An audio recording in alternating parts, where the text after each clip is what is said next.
This is verse 2 of the 8th chapter, Gospel of Matthew. We've had 3 chapters of the Sermon on the Mount, the teachings of Jesus, and now Matthew's going to give us a couple of chapters which group together the actions of Jesus, especially the miraculous actions connected with healing. And the first of these is the healing of a leper. So we have verse 2, first word kai, the connective idu. Idu is an interjection. It means look or behold. So look. Lepros, this is the word, of course, for leper. It's the masculine singular nominative. And look, a leper.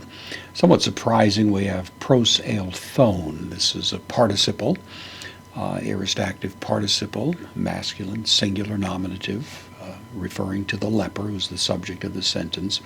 Aorist participle, so having come, but the important thing is pros. It's a little bit of a violation of the social standards of the day that he came to him, and it really implies kind of confronted him, got inside the restricted space, you might say, of a leper who was supposed to maintain something like 50 feet of distance.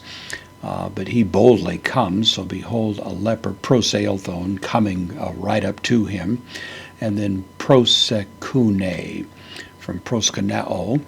It means to worship. It's typically associated with bowing down. It may not mean full worship as of worship of deity, but it certainly describes a posture.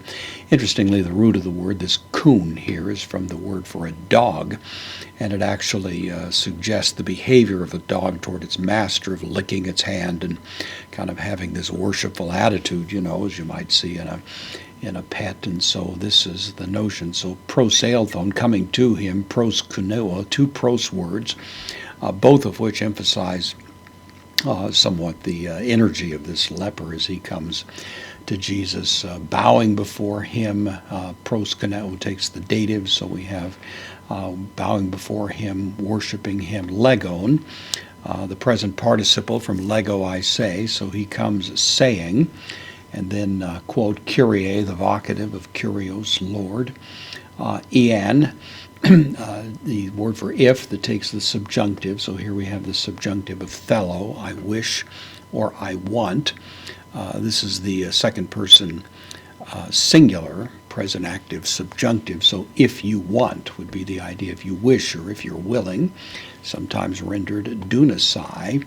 Dunamai, I am able. This is the second person singular, present active. So you are able. So if you are willing, you are able. Me, the direct object of the verb that follows, katharise, from katharizo, to cleanse, normally used with respect to lepers or cleansing other things. Lepers in the ancient world were cleansed as opposed to healed because it had vast social consequences that extended beyond the simple physical act of healing. And so if you're willing, you are able.